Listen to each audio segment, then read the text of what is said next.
Não, concordo. E até aproveitando essa questão de que você investe há muito tempo.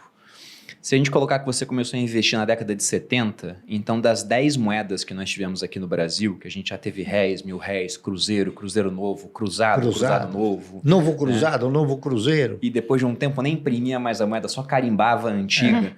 Dessas 10 moedas, você pegou 8 durante sua trajetória como investidor. Você pegou hiperinflação aqui no Brasil. Não, Na acho verdade, que eu se a peguei gente mais pega de 8. Acho que eu peguei mais de 8. Então você pegou 9. Pegando desde que você nasceu, pode ter sido 9. Nós começamos desde 60, antes de 64, acho que teve o primeiro Cruzeiro Novo.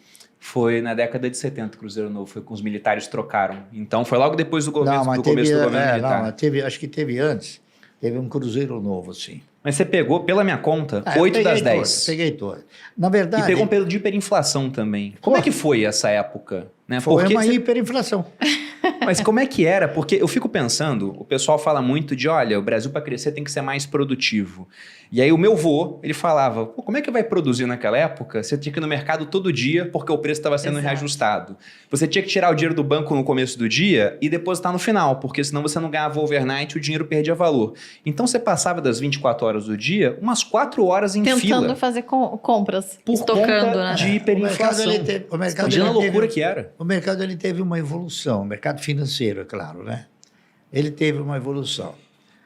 Quando se implantou a caderneta de poupança, o objetivo do Estado era retirar recursos do meio circulante, pagando um retorno ao cidadão. Então, se a memória não me trair, o primeiro intervalo de remuneração da caderneta de poupança era anual. Depois, ele passou a ser semestral. O cara tinha que deixar o dinheiro preso durante um ano para ganhar um retorno? Então. Então. Por quê? Porque você tinha uma visão de investimento maior. Então, voltou para 6 meses. Por quê? Porque aquilo abreviou. O sentimento de ganho abreviou. Tá certo? Depois de 6 meses, passou para 3 meses. Depois de 3 meses para 1 mês. Entendeu? Então, foi uma regressão gradual, não foi... Então, por quê? Porque também a estrutura financeira do país, ela veio se maculando nessa questão da inflação gradualmente, não foi de repente. Tá entendendo? Era bom para o pessoal ansioso, que adora comprar e vender, comprar e vender. Não, mas aí no caso não era comprar e vender. Aí no caso era o seguinte, quando você aplica os seus recursos em um papel de renda garantida, certo? Qual é a sua expectativa? Você tem o sentimento de ganho, você quer ganhar, está correto? Quando você compra uma ação, você não alimenta a mesma expectativa. Por quê? Porque você tem inúmeras orientações, principalmente pelo banqueiro, que vai quebrar, que não dá, que vai cair, que você vai ficar pobre. Tá entendendo? Por quê? Porque ele aterroriza o cidadão dessa maneira para direcionar o cidadão para ele, para os recursos para ele. E foi o que aconteceu durante muitos anos. Eu não sei se você chegou a pegar, mas o Estado sempre fez um apelo sedutor ao indivíduo.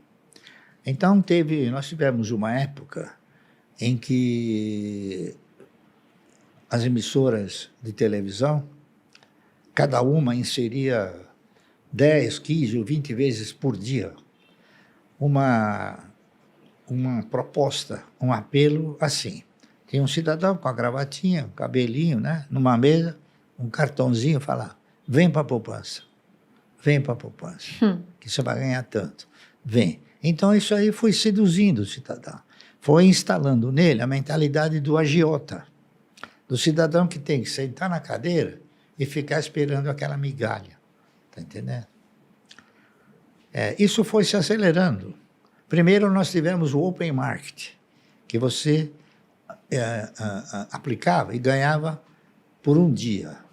Depois do open market veio o overnight, que além do dia você ganhava de noite. Tá entendendo? Então, isso aí foi acelerando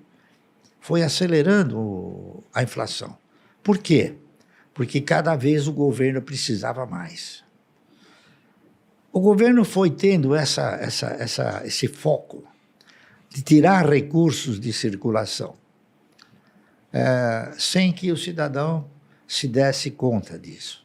Por exemplo, eu não me lembro em que ano, mas ele criou o FGTS. O que foi? O que é o FGTS? O FGTS é uma forma de você tirar dinheiro da empresa e ficar com ele. Uhum.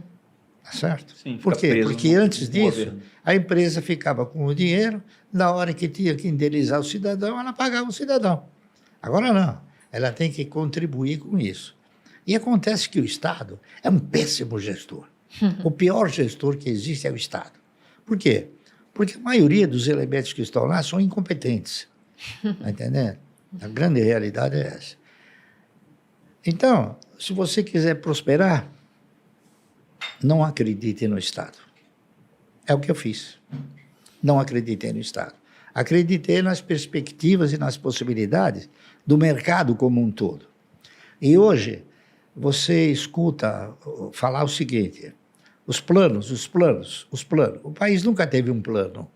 O país teve conversões só, mas nunca teve um plano. Falar um plano, está entendendo? Um plano econômico de longo prazo.